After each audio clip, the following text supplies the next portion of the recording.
हरे कृष्णा। आज की क्लास एक बहुत इम्पॉर्टेंट कॉन्सेप्ट पर है और वो कॉन्सेप्ट है कर्म। हम सब कर्मों के बारे में बहुत कुछ समझना चाहते हैं और कैसे होता है, कैसे चलते हैं, कैसे हमारे ऊपर रिपरकशन आते हैं कर्मों के, वो सारी चीज़ें आज हमने समझनी है। तो जो शीट मैंने आपको दी है उसे पढ़ना शुरू करते हैं। दो बालक एक ही दिन एक ही समय में जन्म लेते हैं। पहले के माता पिता संपन्न और शिक्षित हैं और उन्होंने वर्षों तक अपनी पहली संतान के लिए चिंता के साथ प्रतीक्षा की है। उनकी संतान एक लड़का है, बुद्धिमान, स्वस्थ, मनोहर और वो जिसका भविष्य अनेक संभावनाओं से पूर्ण है। निश्चित ही उसकी भाग्य लक्ष्मी उस पर प्रसन्न है। दूसरा बालक भिन्न प्रकार के जगत में प्रवेश करता है। वह एक ऐसी माता के पैदा होता है जो गर्भ की अवधि में ही त्याग दी गई थी। गरीबी में अपने बीमार नवजात के पालन के लिए उसे किसी उत्साह का अनुभव नहीं होता। आगे का जीवन कठिनाई और कठोरताओं से परिपूर्ण है और इनमें उभरना आसान नहीं होता। संसार में इस तरह की विषमताओं से भरपूर है। विषमता का क्या मतलब है? इंग्लिश का वर्ड बताइए। विषमता मीन्स डुअलिटीज। विषमताओं से परिपूर्ण है। क्या आपने कोई विषमता देखी है? जैसे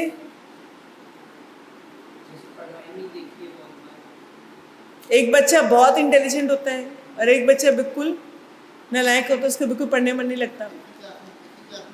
एक माँ के दो बच्चे भी ऐसे होते हैं, एक क्लास में छोड़ दीजिए। एक माँ के दो बच्चों में एक बच्चा 99% लाने वाला होता है, दूसरा पर्सन 40% भी मुश्किल से लाता है। जबकि माँ ने सेम एनवायरनमेंट दिया है, सेम रोटी खिलाई है, सेम चक्की का आटा खिलाया है ना, सेम तरीके से पाला है, तब भी सेम एनवायरनमेंट में पले बड़े हैं, मगर तब भी एक बहुत अच्छे से पढ़ते हैं और एक बिल्कुल नहीं पढ़ पाता। और कोई विषमता भी बताइए जो आपने देखी हुई है।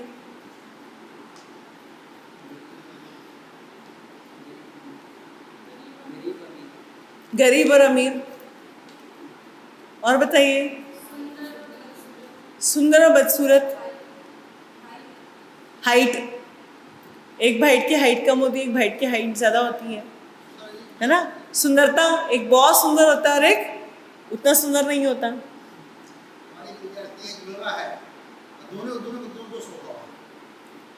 मैं एक ऐसे भाई के जुड़वा को जानती हूँ जो एक इंडिया लेवल पर बहुत बड़े लेवल पे काम करते हैं। मतलब उनकी सैलरी भी शायद 50 लाख 60 लाख होगी। और दूसरा जो जुड़वा भाई था वो मेंटली रिटार्डेड है। मेंटली रिटार्डेड है मतलब वो खाना भी नहीं खा पाते। उनको दोनों जुड़वाए।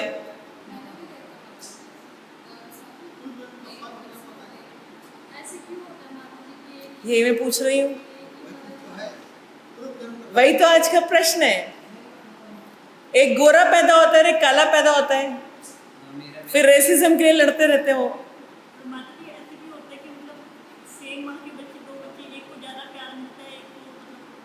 हाँ, एक स्पिरिचुअल होता है, बचपन से माला करेगा, बचपन से बड़ा सीधा साधा कहना मानेगा, और दूसरा बिल्कुल आतंकी होता है, आतंकवादी भी उससे पीछे छुड़ा ले।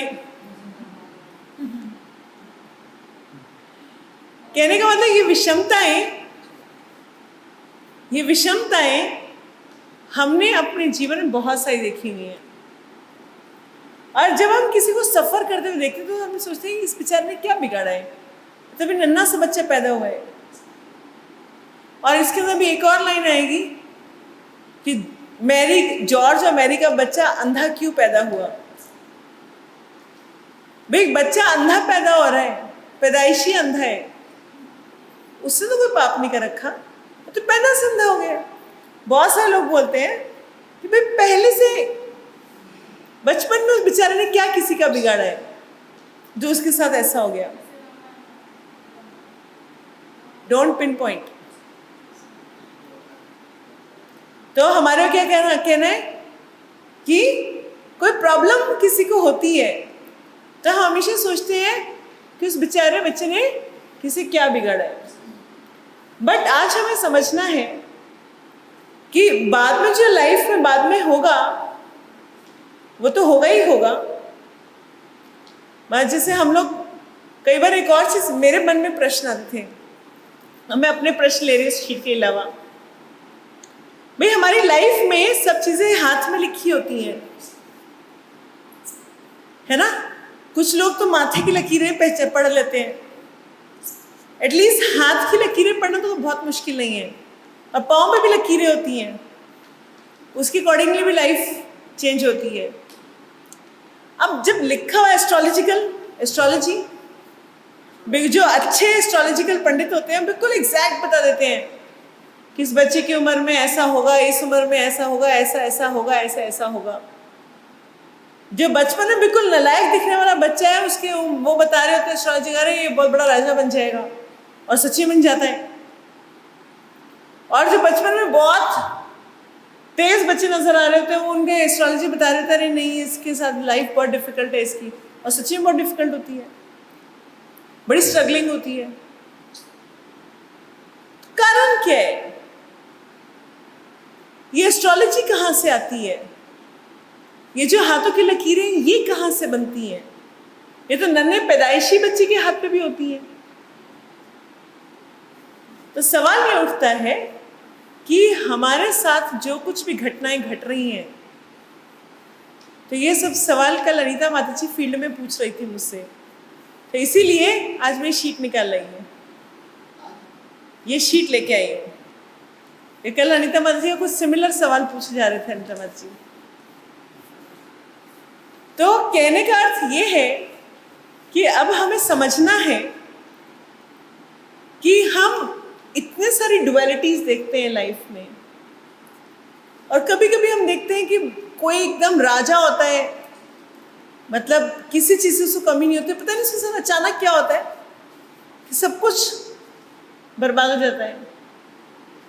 और कभी कभी हम देखते हैं बिल्कुल 0/0 बंदा, इसको बोलने की अक्ल तक नहीं थी, मतलब जो किसी को ठीक से नमस्कार भी नहीं कर सकता था, वो अचानक राजा बन जाता है, उसके पीछे पीछे लोग दौड़ना शुरू हो जाते हैं।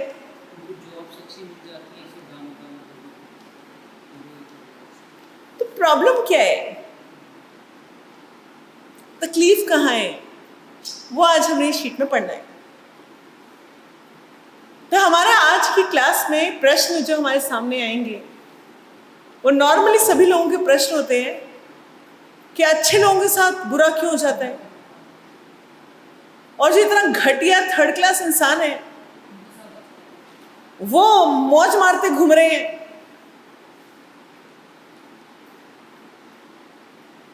ऐसा क्यों? ये प्रश्न अमूमन सबका होता है कि हमारे साथ या किसी और के साथ भी, हम तो किसी कुछ नहीं बिगाड़ा था, फिर बुरा क्यों हो गया? तो ये क्वेश्चन जो है ये हमारी लाइफ में एक बहुत इंपॉर्टेंट क्वेश्चन है, और इसका हम आज जवाब लेंगे। ठीक है? इस जवाब लेने से पहले, शीट को आगे पढ़ने से पहले, मैं एक छोटा सा सवाल करती हूँ। सपोज करिए कि एक बंदा किसी एक घर घुसा, बड़ी क्रूरता से उसने सबको मर्डर किया, सारा धन लूटा, लूट करके भाग गया और जो खून से सने हुए कपड़े थे उसने वो कपड़े चेंज कर दिए, बढ़िया टिटबिट सुंदर सूट बूट वाइट कपड़ों में एकदम आ गया। अब वो बच्चा, वो बंदा पुलिस ने पकड़ा, जज के सामने ले आया, बोले मैंने ये किया है। बोले जी सीसीटीवी फुटेज आ गई थी तुम्हारी, ये तुमने किया है। तो मैं कपड़े चेंज कर लिए। अब तो मैंने क्या कर दिया, क्या करा, कपड़े चेंज कर दिए। तो अगर मैंने क्या कपड़े चेंज कर दिए तो क्या मैं अब तो मेरे, आप बोलोगे भैया कपड़े चेंज कर रही तो क्या हो गया, तू तो सेम ही है, तू तो बंदा सेम ही है, कपड़े चेंज करे तो क्या हुआ। जज उसको छोड़ेगा कि पनिशमेंट देनी चाहिए, आप बताइए, आप जजमेंट दीजिए। उसको सजा देनी चाहिए या उसको छोड़ देना चाहिए? कपड़े चेंज कर लिए तो सजा मिलेगी, देना चाहिए, पूरी देनी चाहिए। इतनी क्रूरता से उसने 5-6 लोगों घर के काट डाला, तो उसको क्या सजा मिलनी चाहिए? सजाए मौत मिल जानी चाहिए ऐसे लोगों को तो। बिल्कुल ऐसे ही हम सबकी रिकॉर्डिंग सीसीटीवी कैमरा भगवान के दरबार में लगा हुआ है, और ऐसी चीजें जो हमने नहीं सोची और हमने नहीं देखी वो भी वो रिकॉर्ड कर रहे हैं। हमारी एक एक हरकत वो रिकॉर्ड कर रहा है सीसीटीवी कैमरा। और सीसीटीवी कैमरा कहाँ लगा हुआ है, कौन बताएगा? यहाँ तो कोई सीसीटीवी कैमरा नहीं है। कहाँ है वो सीसीटीवी कैमरा जो हमें हर समय रिकॉर्ड करता है? ये कैसे पॉसिबल है कि हमें, हाँ, हमारे हृदय में परमात्मा के रूप में वो सीसीटीवी कैमरा हमें हर पल रिकॉर्ड कर रहा है, और उसकी फुटेज डिलीट नहीं होती।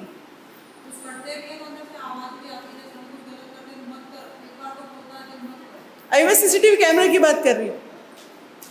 तो परमात्मा हमारे ही हृदय में वास करके हमारी एक एक चीज को नोट डाउन कर रहे हैं, नोटिस कर रहे हैं, लिख रहे हैं,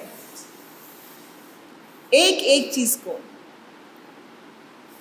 उसके बाद जब हम अपने कपड़े बदलते, कौन सा कपड़ा? ये शरीर। तो यमराज के दरबार में क्या बोला जाएगा? भैया हमें शरीर से कोई मतलब ही नहीं है, तू तो आत्मा है ना, तो आत्मा है, देख अपनी सीसीटीवी फुटेज, ये तेरी रिकॉर्डिंग है, तूने ये हरकतें कर रखी है, अब भुगत। कुछ सजा तो नरक में डाल करके दे दी जाती है, और कुछ चीजें हमारे हाथों की लकीरों में डाल करके दे दी जाती हैं। एस्ट्रोलॉजी कह लीजिए, हाथों की लकीर कह लीजिए, जो मर्जी कह लीजिए, ये हमारे हाथों की लकीरों में दे दी जाती है कि तुम्हारे को ये कष्ट भोगने ही है। और ये जो संसार है ये दुखालय में, दुखों का घर है, तो यहां पर दुख भोगने के लिए फेंक दिया जाता है। मगर अगर हमने कुछ अच्छे कार्य कर रखे होंगे तो वो बीच में एसी की हवा की तरह, एसी मारने में बीच बीच में ठंडी हवा आती रहती है, बीच बीच में कभी सुख का समय आएगा। बट बेसिकली हम यहाँ पर अपने कर्मों को भोगने आए हैं।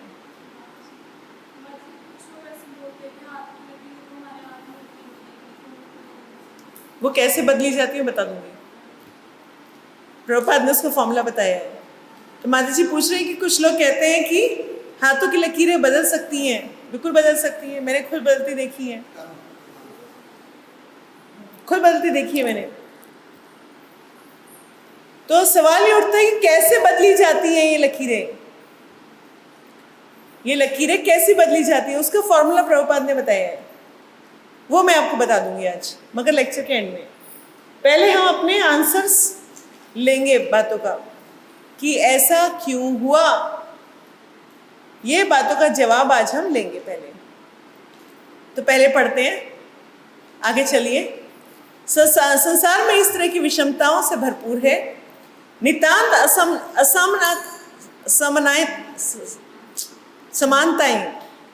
असमानताएं जिनसे बदुदा प्रश्न उठ खड़े होते हैं। विधाता इस प्रकार अन्याय कैसे कर सकता है?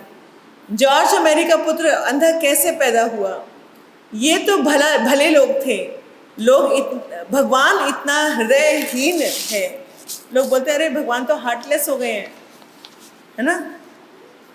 तथापि पुनर्जन्म का सिद्धांत सनातन के दृष्टिकोण से जीवन में विचार करने के लिए विशाल परिप्रेक्ष्य प्रस्तुत करता है। क्या बता रहे हैं कि हम केवल क्या है? हम क्या है? केवल एक नए अलग अलग जन्मों का एक चेन है। एक जन्म त्यागते हैं और दूसरे जन्म में पहुंच जाते हैं। इस दृष्टिकोण के सक्षम जीवन को हमारी सत्ता का प्रारंभ नहीं समझा जा सकता। ये आज हम पहली बार इस जीवन में नहीं आए। ये जीवन हमारे को पहली बार नहीं मिला है, कई बार नहीं ना, करोड़ों अरबों बार। और उन सब में हमारे जो पाप पुण्य है वो इकट्ठा हो गए हैं। इस दृष्टिकोण का एक संक्षिप्त जीवन का हमारी सत्ता नहीं समझा जा सकता, वरन ये काल की एक कौंध से अधिक कुछ नहीं है। और हम समझ सकते हैं कि एक पुण्यात्मा जीव जो बहुत कष्ट उठा रहा है, इस जीवन अथवा इससे भी पूर्व जीवनों में किए गए पापों का फल भोग रहा है। क्या कर रहा है वो? अपने इसलिए पिछले जन्मों का पापों का फल भोग रहा है। विश्वव्यापी न्याय की इस बृहद दृष्टि से हम देख सकते हैं कि प्रत्येक जीव किस तरह अपने कर्मों के लिए उत्तरदायी होता है। तो देखिए, अब आप बोलोगे, कई लोग इसके ऊपर प्रश्न पूछना शुरू करते हैं। आप लोग तो सब आराम से सुनते हो, मगर ऐसी बहुत सारी क्लासेस होती हैं जहाँ पे लोग फटाक फटाक क्वेश्चन पूछते हैं। तो मुझसे पूछते हैं, भाई मैं आपको एक कहानी सुना रही हूँ। सबसे पहले उस कहानी से बहुत सी चीजें जोड़ेंगे। तो ये कहानी, ऐसा प्रश्न धृतराष्ट्र ने पूछा। धृतराष्ट्र ने बोला, ऐसा मैंने कौन सा पाप कर रखा था जो मैं अंधा पैदा हुआ, और मेरे 100 बेटे तुमने मरवा डाले। भगवान से पूछता है। मैं तो पिछले जन्मों को भी देख सकता हूं। मैंने पिछले जन्मों को भी देखा, मगर मेरा ऐसा कोई पाप नहीं था जो तुम मेरे 100 बेटे मरवा डालो। इसका जवाब दो। तो भगवान ने उसको उसका 108 जन्म पहले का दिखाया। क्या दिखाया? कि वो एक राजा था, और एक राजा था तो राजा का कर्तव्य होता है अपनी प्रजा की रक्षा करना। तो उसके राज्य में एक छोटी सी चिड़िया थी। वो चिड़िया अपने राजा के पास आई, बोली कि मैं थोड़े दिन के लिए बाहर जा रही हूँ, आप क्या मेरे 100 छोटे छोटे बच्चों को संभाल सकते हो? राजा ने कहा, हाँ क्या बड़ी बात है, बोले बस इनको दाना पानी देते रहना, और कोई खास में थोड़े दिनों में लौट आऊंगी।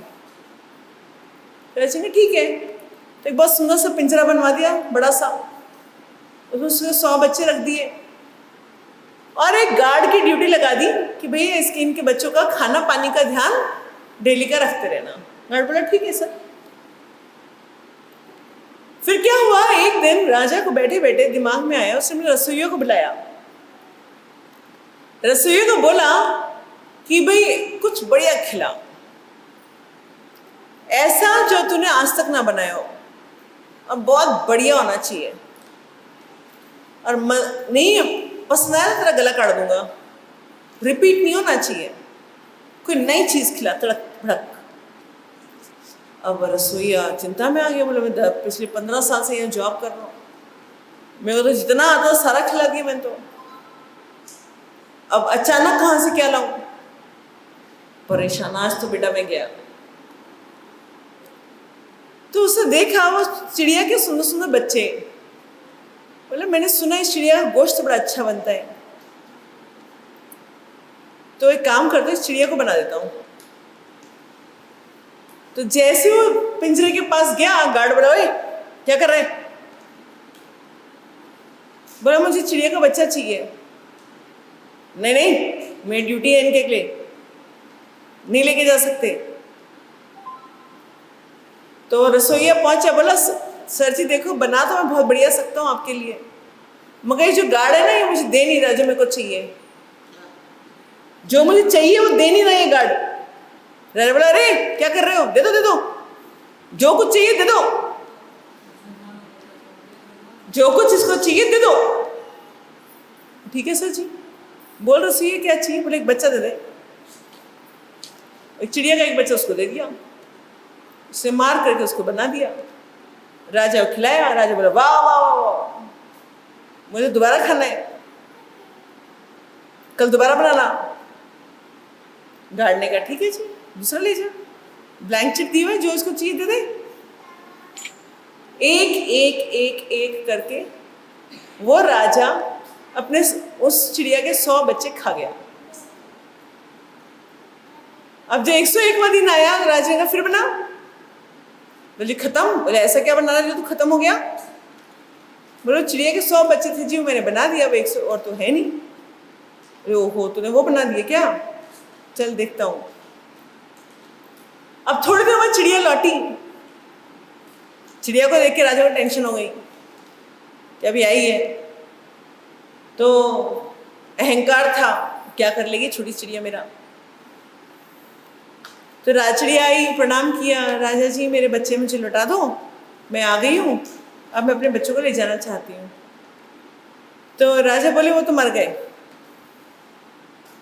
मर गए? मेरे बच्चे कैसे मर गए? बोले कुछ हुआ था, उसने रसोइया ने बना के खिला दिया मुझको। चिड़िया को इतना गुस्सा आया, मेरे 100 बच्चे मार डाले। उसे क्या कि राजा पे अटैक किया, तो उड़ के राजा की तरफ दौड़ी। जैसे जो दौड़ी, इसके यहाँ पे जो उसकी छोटी छुरी थी उसे उसकी आंखों में घुसा दी, और जैसे ही वो वहां पर चिड़िया की आंखों में वो छुरी गई, तो वहीं वो तड़प तड़प के मर गया। तो भगवान ने कहा देखो तुमने उस चिड़िया को अंधा बनाया, इससे तुम अंधे पैदा हुए, और तुमने उसके 100 बच्चे खाए थे, इससे तुम्हारे 100 बच्चे मरे। धृतराष्ट्र बोला अरे 108 जन्म की पुरानी कहानी क्यों सुना रहे हो भाई मुझको?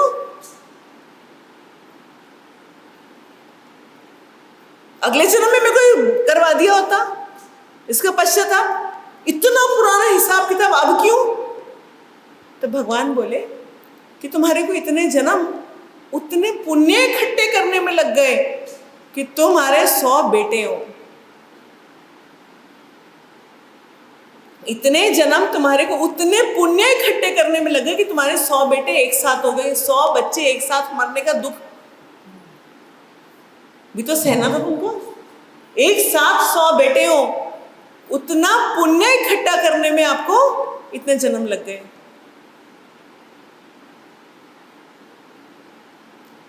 तो कब का पाप कब सामने आया? तो कुछ पाप ऐसे होते हैं जो तुरंत जवाब देते हैं। जैसे मान लो कि एक बॉडी बिल्डर के सामने मैं जाऊं, तो चलो मैं तो एक लेडी हूं, मतलब आप ऐसे सोच लो, सपोज करो ये धीरेन्द्र प्रभु जाए किसी बॉडी बिल्डर मैचो मैन के सामने, उसको जाके थप्पड़ मारा है, वो तो एक कॉलर पकड़ के उठा लेगा, इधर आ तो तेरे तो 2-4 घूंसे लगाए बगैर तो मानेगा नहीं, है ना? और हमारे पास एक चींटी मर जाए, अब बेचारी चींटी क्या कर लेगी हमारा, बट उसका पाप तो हमें लगा है। कब आएगा?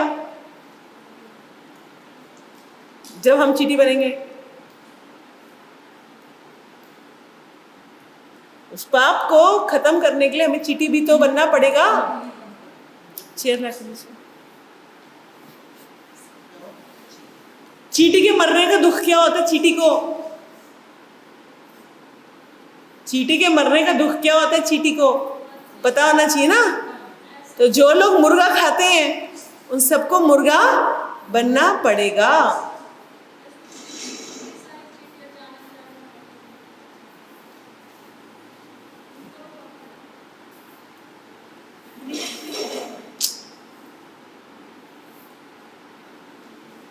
इसलिए थोड़ा सा हमारे को चींटियों को भी बचा के चलना चाहिए। आप बोले फिर मर जाती है माता जी, क्या करें? उसका आंसर आपको लास्ट में मिलेगा, अभी छोड़ दो। जो हत्या होती है उस सबको हमें भुगतना पड़ेगा।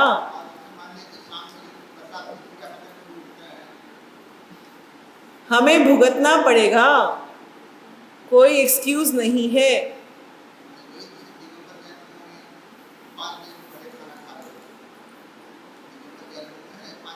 अरे भैया सुनो, मेरी बात सुनो। ये संसार पाप करने की प्रवृत्ति से बना है। पाप हर इंसान से होगा। कैसे बचना है वो बात बताऊंगी। फॉर टाइमिंग समझो पहले हो क्या रहा है। तो धृतराष्ट्र की जो स्टोरी है ये हमारे लिए एक लैंडमार्क स्टोरी है, और उससे हमें समझ में आ रहा है कि क्या एक्चुअली में गलती हो रही है, क्या पाप हुए हैं जिसकी वजह से हमें कोई चीज कैसे मिलती है। तो हम आगे चल रहे। कर्मों की तुलना बीजों से की जाती है। प्रारंभ में इन कर्मों को किया जाता है अथवा बोया जाता है, और समय आने पर वो फलीभूत होता है और उनकी परिणामी प्रतिक्रिया प्रारंभ हो जाती है। कहते ना, अगर बबूल का पेड़ बोओगे तो बबूल ही उगेगा, आम कहाँ से आएगा? आम कहाँ से आए?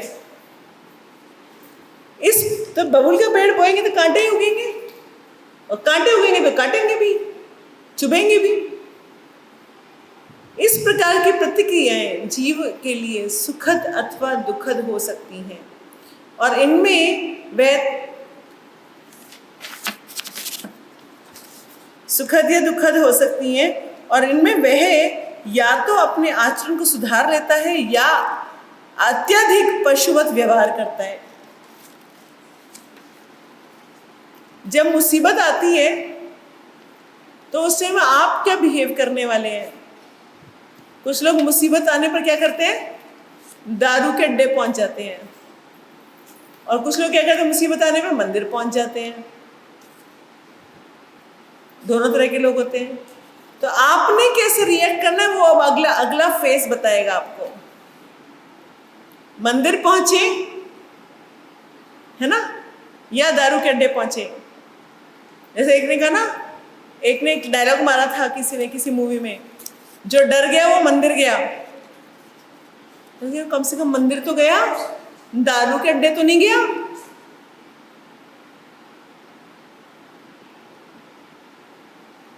किसी भी छुरी, अगर हमारे को मान लीजिए कर्मों से हमारे को एक छुरी मिलती है, फल में हमारे को एक चाकू मिला। अब चाकू का हमने प्रयोग क्या करना है वो तो हमारे हाथ में है। उससे हमने किसी की जान बचानी है ऑपरेशन करके, या भगवान का भोग बनाना है, या उससे किसी की हत्या करनी है, तो हमारे हाथ में है। किसी को गाड़ी मिली, भगवान ने उसको फल में उसके पिछले कर्मों के हिसाब से गाड़ी मिली, उस गाड़ी को वैश्या को बिठा करके लेके जा रहा है, या वो गाड़ी को भक्तों को बिठा के मंदिर लेके जा रहा है। अब नेक्स्ट स्टेप उसका इसके ऊपर बेस करेगा। पिछले कर्मों के हिसाब से वो गाड़ी मिल गई, अब उस गाड़ी का इस्तेमाल आपने क्या किया? पिछले कर्मों के हिसाब से आपको बुद्धि मिल गई, बुद्धि का इस्तेमाल क्या किया? किसी को लूटने के लिए किया। जो लूटपाट करते हैं वो बड़ी बुद्धि लगाते हैं भैया, इतने चलाक गैंगस्टर्स होते हैं। या फिर आपने उस बुद्धि का भगवान की सेवा में इस्तेमाल किया। अब अगला कर्म उसके ऊपर हिसाब से बनेगा। हमारे पास आज जो कुछ भी है वो हमारे पिछले विगत कर्मों की वजह से है, सुख भी और दुख भी।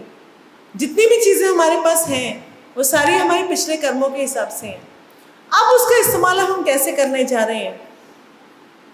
कुछ लोग दुख का इस्तेमाल में भगवान की शरण लेने के लिए करते हैं, और कुछ लोग दुख का इस्तेमाल और बर्बाद होने के लिए करते हैं। कुछ लोग सुख का इस्तेमाल भी भगवान की सेवा के लिए करते हैं कि आज मेरे पास बहुत धन धान्य है, मैं भगवान की सेवा में लगाऊं। और कुछ लोग सुख का इस्तेमाल भी बिगड़ने के लिए करते हैं। पैसा आ गया और लुटाओ, और गंदी हरकतें सीखो, और बर्बादी मचाओ। अगला स्टेप, अगला कदम क्या होगा, इसके ऊपर डिपेंड करता है। हमने क्या बनना है, क्या होना है। आज हमारे साथ जो घटित है वो पिछले कर्म है, और आगे जो घटित होने वाला है वो हमारे आगे के कर्म बंधन जो आज हम कर रहे हैं उसके ऊपर डिपेंड करता है।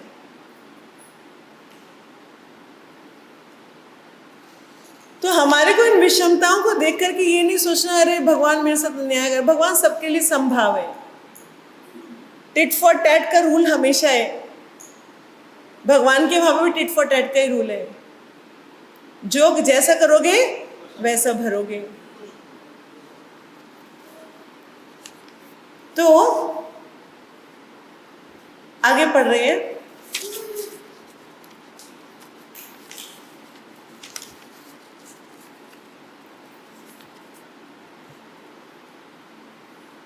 हाँ जी, दोनों ही प्रकार के पुनर्जन्म के विधान प्रत्येक प्राणी के प्रति निष्पक्ष रूप से पूर्व कर्मों द्वारा अर्जित अपने भाग्य के अनुरूप फल देते हैं। अपराधी नियम को स्वेच्छाचारिता से भंग करके कारागार में जाने का चुनाव करते हैं, परंतु दूसरा आदमी अपनी सेवा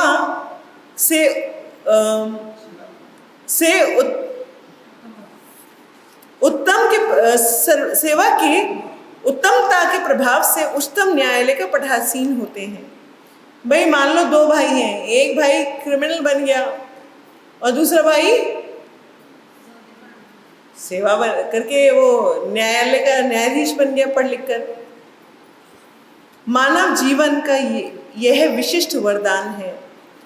उस समय भी जब वो अपने पूर्व जन्मों के किए गए पाप कर्मों के भयंकर कष्ट उठाने के लिए विवश है, कोई भी मानव श्री कृष्ण भावना की अभ्यास को स्वीकार करके अपने कर्म को बदल सकता है।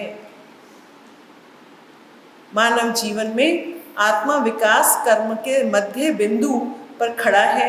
यहाँ पर वो चाहे तो पतन की ओर या पुनर्जन्म की ओर से मोक्ष की आकांक्षा कर सकता है। देखिए, जानवरों को कभी कोई पाप नहीं लगता क्योंकि वो भोग योनि है। उनके हाथ में कर्म करना है ही नहीं, वो तो सिर्फ भोगने आते हैं। आप बोले शेर एक हिरण को खा जाए तो उसको पाप नहीं लगता? नहीं, वो उसकी भोग योनि है। सिर्फ एक इंसान एक ऐसी योनि है जहां पर कर्मों का फल लगता है, क्योंकि ये कर्म योनि है। पिछले जन्मों का जो किए गए पाप है उसकी वजह से हम सुख दुख भोग रहे होते हैं, और हमारे को अगले जन्मों का हमने किस और जाना है और क्या भोगना है और क्या एंजॉय करना है, वो सब कुछ आज निर्धारित होगा। ये जितने 50-60 साल, 20 साल, 10 साल, जितने भी जिसकी उम्र के हैं, उसी के हिसाब से हमें अगले जन्मों में क्या मिलना है वो निर्धारित होगा। तो ये वो बिंदु है, ये वो फेज है इंसान का जीवन, जहां हम आगे अपने हिसाब से अपनी ग्रंथियां लिखते हैं। पेन हमारे हाथ में है, पेन हमारे हाथ में है। कोई बोलता है किसने देखा, भैया मत देख, अगली बार जानवर बन जाएगा, कीड़ा मकोड़ा बनियो।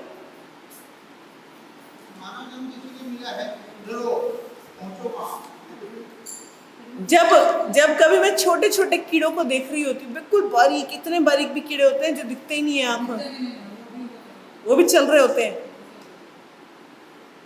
जब मैं इतने छोटे छोटे कीड़े मकोड़ों को देखती हूँ तो हमेशा सोचती हूँ कि मैंने भी ये जीवन जिया होगा, और जब ये जीवन मैंने जिया होगा, कितना भयावह जीवन है। मतलब सेकंड के अंदर खत्म हो जाएंगे। कुछ पता नहीं है कि सिर्फ यहाँ पर हल्की चीट यूं कर दो वो मर जाए।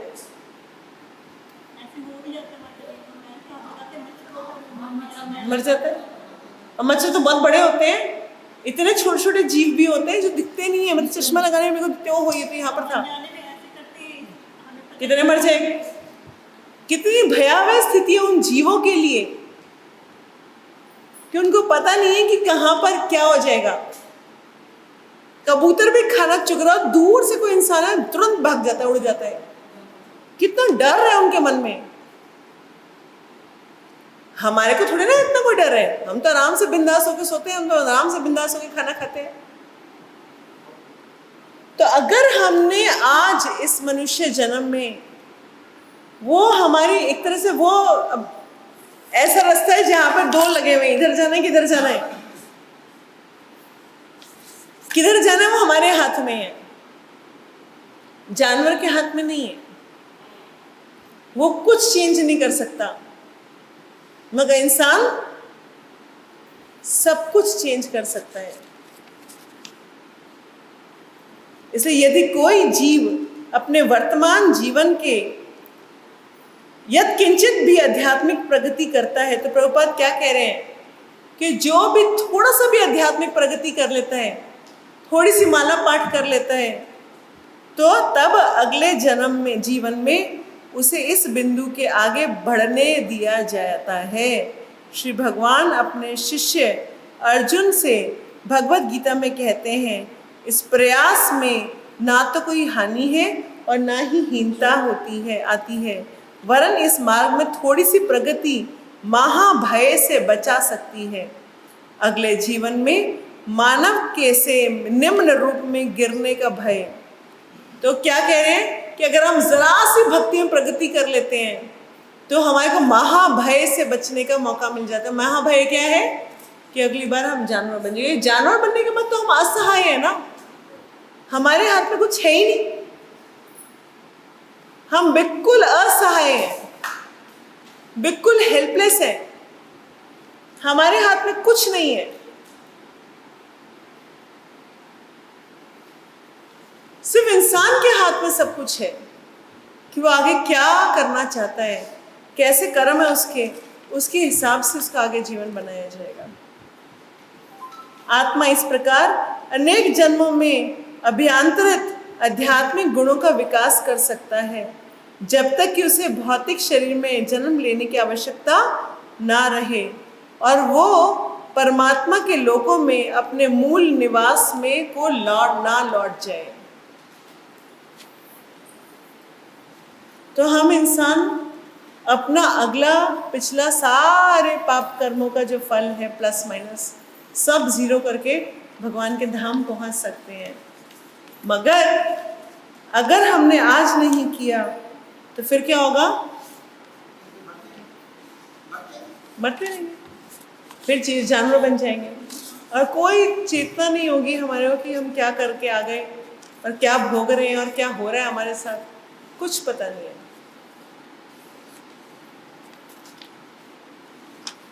एक प्रश्न आता है, आपने बाकियों का जवाब तो दे दिया, एक प्रश्न नहीं आया, ये इतने बुरे लोगों के साथ अच्छा क्यों हो रहा होता है? हम सोचते हैं और अच्छे लोगों के साथ पहले जन्म में उन्होंने अच्छा किया, उसका प्रारब्ध उनको मिल गया। हाँ, जैसे एक स्टोरी आती है, मैंने शायद सुनाई भी थी, फिर सुना देती हूँ कि एक बार एक किसान बहुत मेहनत करके धान बोता है और बहुत सुंदर बासमती राइस बनते हैं। उसे क्या किया, सारा धान काटा और टंकियां भर लिया। ये पुराने जमाने में एक टंकी हुआ करती थी ना, कोठी, उसे भर लिया और बाकी जितना एक्सेस था उसे मार्केट में बेचा, खूब पैसा आ गया, पैसा भी आ गया, धान की पूरा कोठी भरी हुई है ना। अब उसी का मुझे काम करने की क्या जरूरत है, बिगड़ गया, दारू पीना शुरू हो गया, बीवी को मारता था दारू पी के, सारे उल्टे काम करना शुरू हो गया, राइट, कोई काम नहीं करता था, सारा दिन पड़ा रहता था और वो बासमती राइस निकाल के वो खा रहे थे। अब अगले साल जब धान बोने का वक्त है, उसे कोई काम नहीं किया, निखट सारा दिन शराब पी के पड़ा रहता था। थोड़ा बहुत जो चावल थे वो यूं यूं करके डाला या, है ना, और थोड़े बहुत चावल उग गए। जो छोटे बहुत चावल उगे उसे क्या किया, बिल्कुल वैसे किनकी चावल, गंदे से चावल उगे, जो उगा उसे क्या किया, लिया और अपनी कोठरी में डाल दिया, अपनी टंकी में डाल दिया। अब छोटा बच्चा जो था उसका देख रहा था कि बाबा, जो मेरे पापा हैं, वो सारा दिन शराब पीते हैं, माँ को मारते हैं, गाली गलौज करते हैं, सारा दिन खाट पे पड़े रहते हैं और कोई काम नहीं करते। कितना मर्जी गंदा काम किया, फिर क्या करा, वो गंदे चावल ऊपर डाले, मगर फिर भी क्या रहे, बासमती राइस।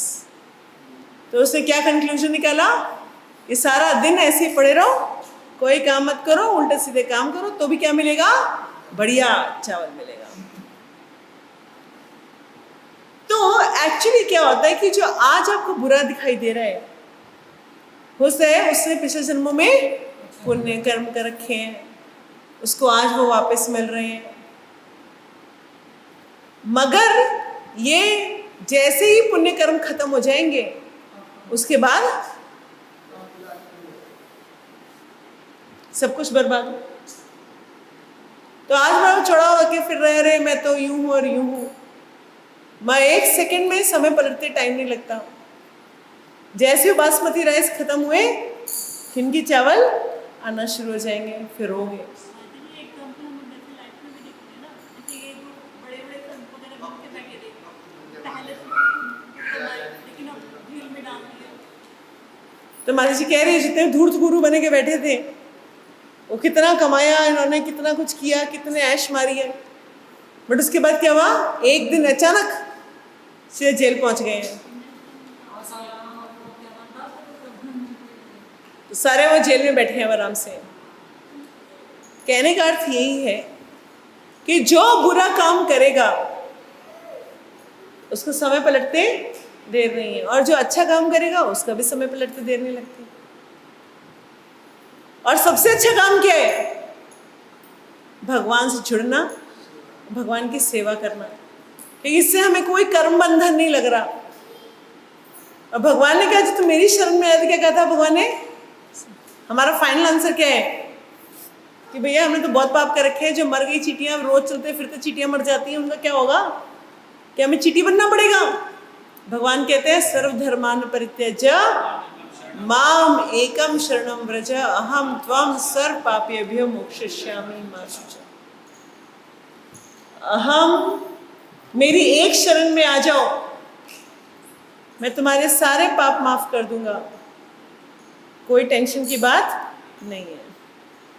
भगवान की शरणागति लेना हमारे सारे कर्मों का लेखा जोखा फिनिश।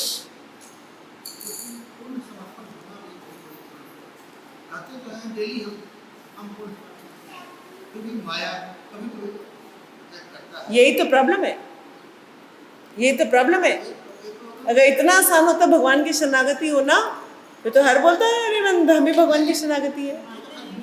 हम कह रहे हैं एटलीस्ट इसलिए कि हमारे पुण्य उदय शुरू हो रहे हैं, कह तो रहे कम से कम।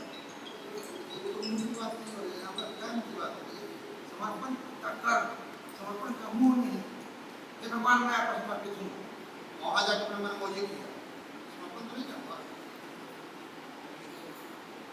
तो इसीलिए समर्पित होने के लिए हमारे को जैसे गुरु की आज्ञा है उसको पूरा करना है, और कैसे भी करके अपनी लाइफ को, प्रभुपाद कह रहे हैं, just give one life to me, एक जीवन मुझे दे दो, उसके बाद मैं तुम्हें भगवत धाम पहुंचा दूंगा। तो हम लोग क्या करते हैं, अरे ऐसे कैसे नहीं, यही तो जीवन है, थोड़े दिन तो ऐश कर ले, थोड़े दिन तो मजे कर ले। अरे कहाँ मजा ढूंढ रहे हो, इस संसार में मजा है ही नहीं, गलत जगह पे ढूंढ रहे हो। कहाँ कौन से मजे की बात कर रहे हो,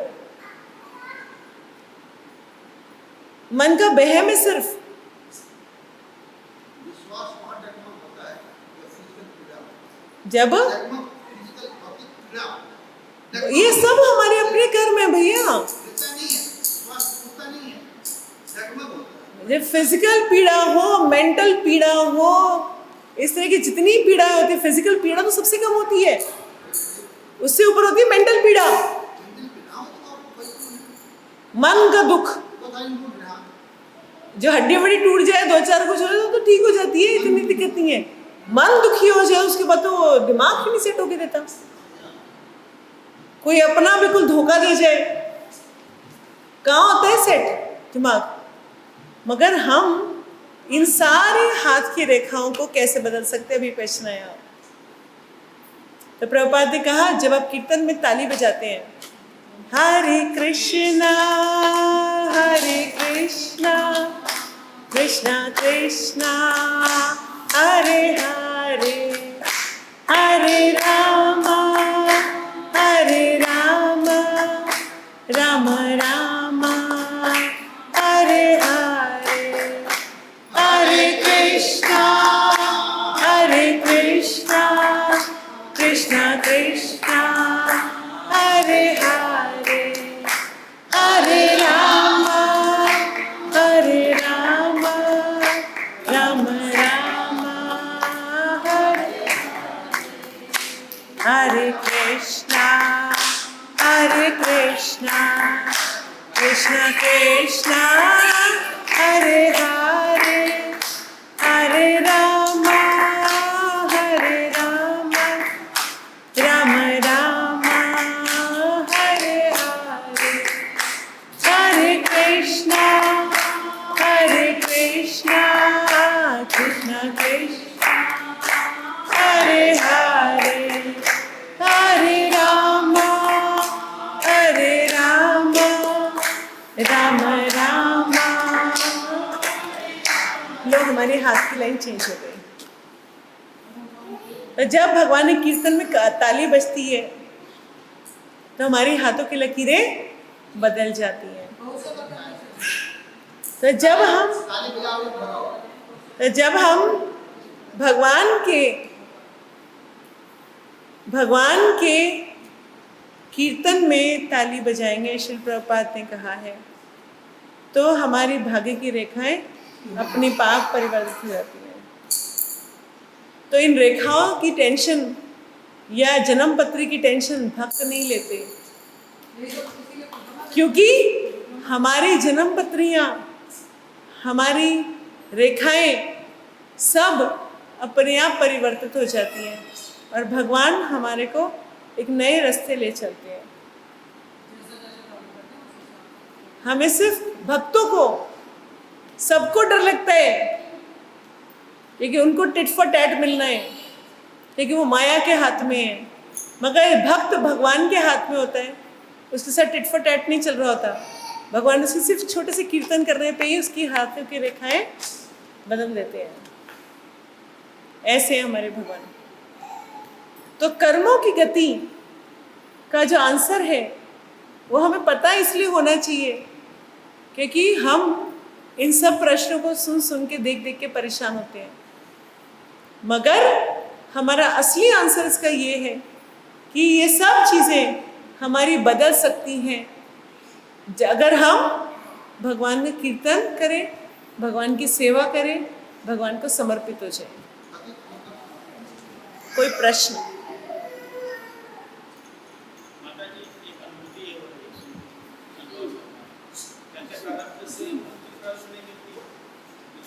क्या भक्ति प्रारब्ध से नहीं मिलती? पुण्य कर्म से पुण्य मिलता है तो आपको पाप मिलता है, ये होता है। तो जब भक्ति कैसे मिलती है? भक्ति मिलती संतों के पास, भगवान के पास, हमेशा वैष्णवों की कृपा से भक्ति मिलती है। तो बताइए, जैसे अभी अगर हम अपनी बात करें, मैं अभी टेम्पल में दर्शन कर पा रहा हूँ, स्वस्थ हूँ, वगैरह ऐसा है, कृपा है, तो ये प्रारब्ध नहीं है, भक्ति से हो रहा है। तो अभी सोचे कि मस्ती से है कि करना क्या है, सुलमाला कर लिए, चाहे झूठ बोलो, चाहे कुछ भी कर लो, ऐसा नहीं है। हम और अच्छे से अच्छा कर सकते हैं। हमें अच्छे से अच्छा सेवा करनी है। हमें ना पाप करना है ना पुण्य करना है। पाप पुण्य के सेवा भाव से सेवा करना है। क्योंकि अगर पुण्य बच गया तो उसको एंजॉय करने आपको दोबारा आना पड़ेगा, और जब पुण्य का एंजॉय करने आओगे तो अपने हाथ से पाप तो होंगे ही होंगे, पाप तो होने ही होने हैं। फिर पापों को भुगतने के लिए फिर बैठ जाना पड़ेगा। तो भैया ये बड़ा रिस्की मामला है, तो ये अपना बस अब खेल बंद करो और भगवान की सेवा अच्छे से अच्छी करो, जितनी कर सकते हो उससे ज़्यादा अच्छी करो। कई बार ऐसी विपरीत परिस्थिति होती है तो मन में ये ख्याल आता है मैंने तो बुरा किया ही नहीं, उस व्यक्ति का। क्योंकि हमारे को सिर्फ यही जन्म याद है ना, हाँ, हमें पिछला जन्म याद क्यों नहीं है? ख्याल हटाना कैसे होगा? मन से ये ख्याल तुरंत कैसे हटाएं कि मैंने तो बुरा बचपन से अगर किया कि मेरे हम साथ लोग बहुत सारा टाइम इसी पे वेस्ट कर देते हैं, हमने कुछ नहीं बुरा किया। हाँ, मतलब ये प्रश्न आ रहा है कि हमारे मन में एक ख्याल आता है कि हमें तो किसी का कोई बुरा ही नहीं किया, फिर हमारे साथ ऐसा क्यों हो रहा है? तो जब हम बार बार श्रवण करते हैं, इस तरह क्लासेस अटेंड करते हैं, तो हमारे को बार बार समझ में आता है कि अरे भैया ये कर्म हमारे ही हैं जो हमारे सामने आ रहे हैं। तो उसके बाद धीरे धीरे लर्न हो जाता है ना। अभी तो हमें सिर्फ ऐसे लगता है कि हमारे से अच्छा इच्छा होना चाहिए, भाई मैं तो वर्ल्ड की क्वीन बन जानी चाहिए, है ना। हर चीज हर हमारे साथ अच्छा जो, जबकि हमने कर रखे हैं बुरे बुरे बुरे बुरे। तो भक्त हमेशा ये सोचता है कि जो कुछ भी मेरे साथ अच्छा हो रहा है वो भगवान की कृपा से हो रहा है, और जो कुछ भी बुरा हो रहा है वो मेरे कर्मों की वजह से हो रहा है। फिर से सुनिए ध्यान से, भक्त हमेशा ये सोचता है कि जो भी मेरे साथ अच्छा हो रहा है मैं उस अच्छे के लायक नहीं था, भगवान की कृपा है तो मेरे ऊपर अच्छा हो रहा है, और जो मेरे साथ बुरा हो रहा है ये मेरे अपने ही कर्म थे जो मेरे कट गए, थैंक यू, ये कर्म खत्म हो गए। अगर ऐसे सोचेंगे तो हम हमेशा शांत रहेंगे। ऐसे सोचने पर हमेशा हम इन भव बंधनों से बाहर निकल जाएंगे। नहीं तो हम क्या सोचते हैं, अरे उसकी वजह से बुरा हुआ है कि मैं अपने पापों का ही फल भुगत रही हूँ, तब भी ब्लेम किसी और पर लगा रही, तो उसका अलावा अभी मैंने और पाप कर दिए उसके ऊपर फालतू के ब्लेम लगा के। आप ये मान के चलिए जो कुछ भी मेरे साथ बुरा हो रहा है वो मेरा ही प्रॉब्लम है और किसी का कोई प्रॉब्लम नहीं है। किसी की मजाल है कोई मुझे तंग कर दे? कोई मुझे तंग कैसे कर सकता है भाई? अगर मैंने कोई पाप नहीं कर रखा तो मुझे कोई तंग कैसे कर सकता है? हो ही नहीं सकता ना। कोई मुझे हाथ कैसे लगा सकता है अगर मैंने वो काम गड़बड़ नहीं कर रखा तो? कोई मुझे हाथ लगा पा रहा है, मुझे तंग कर पा रहा है, मीन्स मैंने गलती की है।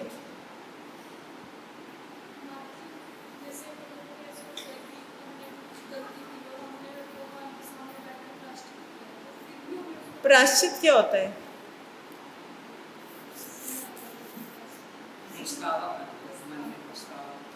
जब हम दिल से पछतावा करते हैं तो वो सजा मिनिमाइज हो जाती है, मगर कुछ ना कुछ रिपरकशन तो आएंगे, कुछ ना कुछ रिपरकशन। तो आपने पछतावा किया, आपने पश्चाताप किया, वैसे तो हमारे को अपने किसी सीनियर से पूछ लेना चाहिए, किसी वैष्णव सीनियर से पूछ लेना चाहिए कि मुझसे गलती हो गई है, इसका मैं पश्चाताप कैसे करूं।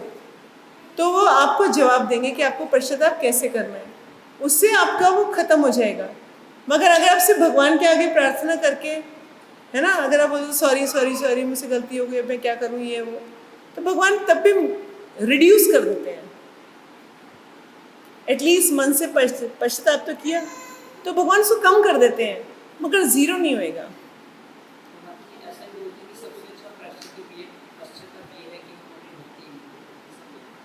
वो इसलिए है क्योंकि आगे के लिए हमारे को और दुख ना भोगने पड़े। दुख तो आएंगे ही, सुधार का मार्ग है। मगर वो ऐसा नहीं जो हमने गलती कर दी फिर हम बोले कि हमने भक्ति कर रहे हैं, फिर गलती कर दी फिर बोले भक्ति कर रहे हैं, फिर हम गलती कर रहे हैं फिर बोले भक्ति कर रहे हैं, वो कुछ नहीं है। और सुधार करने के लिए मैं बस भक्ति है तो मैं कर रहा हूँ, तो वो नाम अपराध है, नाम के बल पे पाप करना। हाँ, सबसे इम्पोर्टेंट चीज़ है कि जो गलती हो गई, आगे से ये गलती कभी नहीं होगी।